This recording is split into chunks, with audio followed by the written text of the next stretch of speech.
Assalamu alaikum wa rahmatullahi wa barakatuh, and welcome to this brand new series, Refining Character, where we look to take benefits from the character of the Prophet sallallahu alaihi wasallam. I'm joined by Sheikh Asim Khan. Assalamu alaikum wa rahmatullahi wa barakatuh. Wa alaikum assalam wa rahmatullahi wa barakatuh. So what do we have in store for us today? Well, I thought we'd talk about the topic of negative thoughts and having bad assumptions of other people. I feel like a lot of people, they struggle with this, and it can lead them down dark paths where, they start to think negatively about so many people in their life until it's like they're surrounded by negativity all the time. All right, okay, so if we're in that negative, train, and how do we get out of it? And, how can we sort of assess ourselves that, I'm sort of a negative thinker, I just think about the worst thing straight away? Well, I think first and foremost, we have to identify the problem before we can deal with it, because a lot of people, they don't realize that they're having negative thoughts about someone, or even if they do, they don't realize how it's damaging towards them. So it's interesting that the Prophet ﷺ, he said, beware of negative assumptions. And then he said that because it's the most dishonest type of speech. Akdhabul hadith. And that's interesting because, when you're thinking about something, you're not really speaking, but the Prophet ﷺ was saying it's a type of speech. So in a way, you are talking to yourself, right? And that type of speech, he's categorizing it as being dishonest. Why? Well, because there's no basis on which you're speculating on that person's character, right? So if we think of an example, you're driving your car, and then somebody, maybe in a fast car, cuts you up. Now that's not nice, right? So you react. But then what happens is that you do more than that. You start to think, I know those type of people, those racer boy types, and I bet this person is really proud of himself, very vain, and reckless, and this, that, and the other.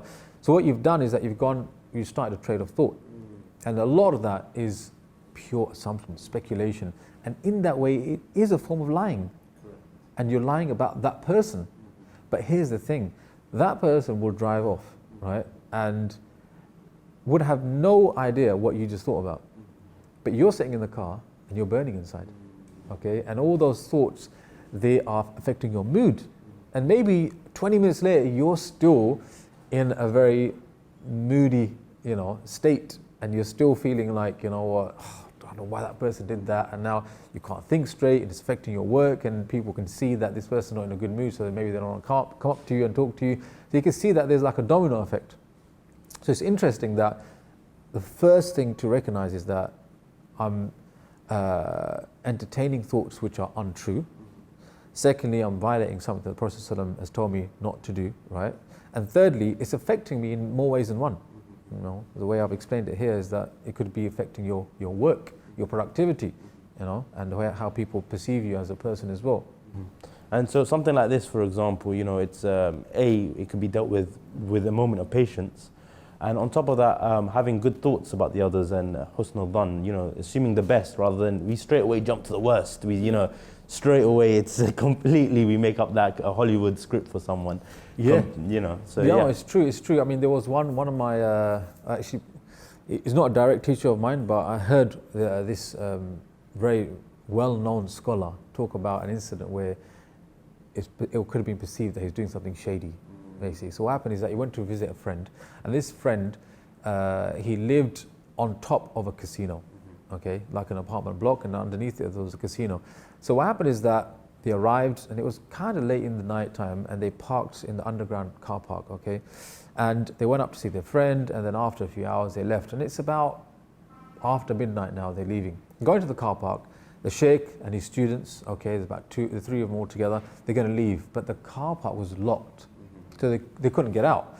So they looked for a security guard, they tried to find the number on the, the plaque, whatever, they couldn't get through to anyone. So what happened is that they said, well, this car park is connected to the casino.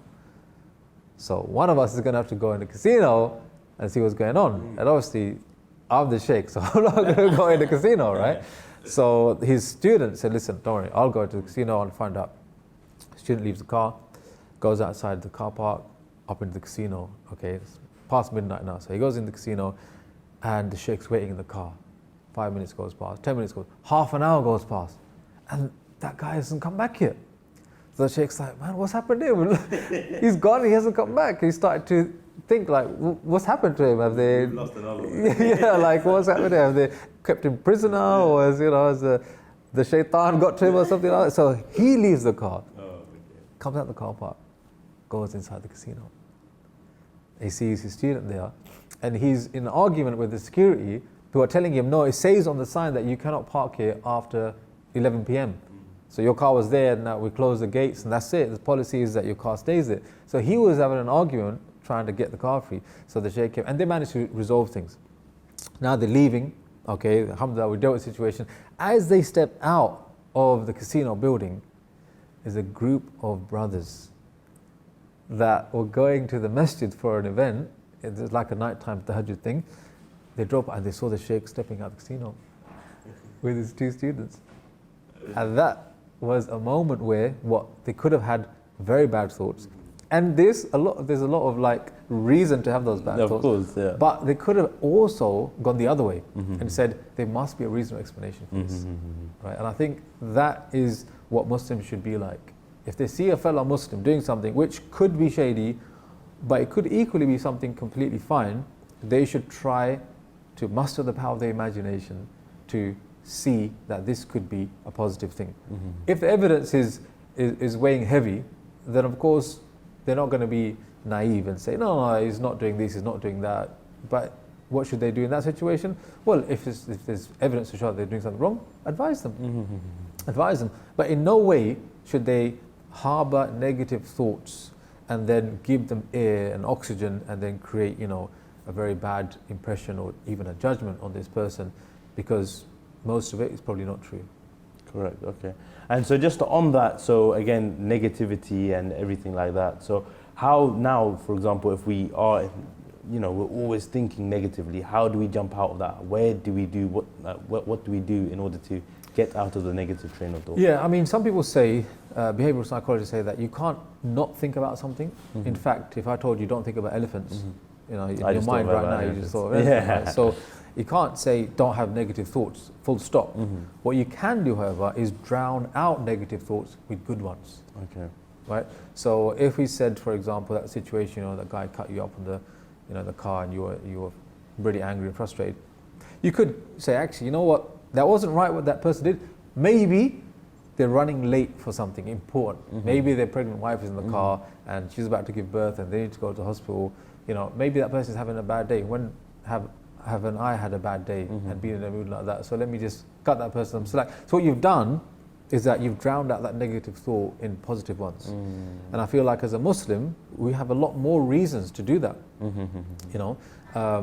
Even subhanAllah, a person who annoys you, you'd have bad thoughts about them, right? Of course. But you could say that, well, you know what, that person, Allah sent them to teach me sabr, right? Isn't it? And in that way, you've kind of sidelined their behavior and you've placed yourself in the middle of that situation. Said, how are you going to benefit from this annoying person? So as a Muslim, there's always ways to bat away negative thoughts with positive ones. I think it's just about being aware of them and aware of how damaging they can be, and then trying to coach yourself away from those negative thoughts with positive ones. And us as Muslims, we need to be, at the forefront of positivity. So part of that is also thinking, if I do an action, I hope it doesn't lead to a negative action. So for example, like you mentioned about that person who cut the other person off on the road. Yeah. So, we need to make sure that if we're driving, we're not the people, zooming in front of other people or getting the other people angry and leading them onto a negative train of thought, right? Yeah, no, it's true. Once the Prophet ﷺ actually was making i'tikaf in the masjid, it's late at night, and his wife Safiya came to visit him. Now, when she's about to go home, he doesn't want her to go home by herself, it's late at night. So he, and this is permissible, left i'tikaf for that moment for a need, and he took his wife, and now he's walking along the street in the middle of the night, and it's him and there's a woman. So a group of companions walked past, and they saw. Now, when they saw, the Prophet said, "This is my wife Safiya." And then the companion said, "Ya Rasulullah, we would never have thought anything except that it was a wife of yours." And then the Prophet said, "Yeah, but the shaitan runs through the body like the blood runs through your veins." Meaning, I wanted to catch you before shaitan puts that negative thought into your mind. So as a Muslim, you can't be like, you know what, I can do whatever I want. If people have negative thoughts, that's their problem. No. In fact, if you're doing something which could be misconstrued, you should try to allay people's fears and stop people from thinking bad of you, you know, disclaimer or whatever, and tell people, no, actually I'm doing this, please don't think anything otherwise. Okay, inshallah. And so sometimes it's very difficult to always be positive as well. So when something does befall you, does it mean that you've lost your positivity or something like that? Or is it that, you know, sometimes being negative is a natural human emotion? So what I would say is that as a Muslim, always try to be positive. And when you're being negative, try to catch those thoughts before they, you know, snowball into something really big. And finally, always think about how you can take a lesson from any situation, even from an annoying person or a bad driver or anything like that. Just trying to see how possibly this could be turned into a lesson. Jazakallah khair. Thank you very much, Sheikh. Thank you all for joining us on this first episode of Refining Character. I'm sure you took a lot away, a lot of positivity away. May Allah bless you all, and inshallah we look to see you soon. Jazakallah khair. Assalamu alaikum wa rahmatullahi wa barakatuh.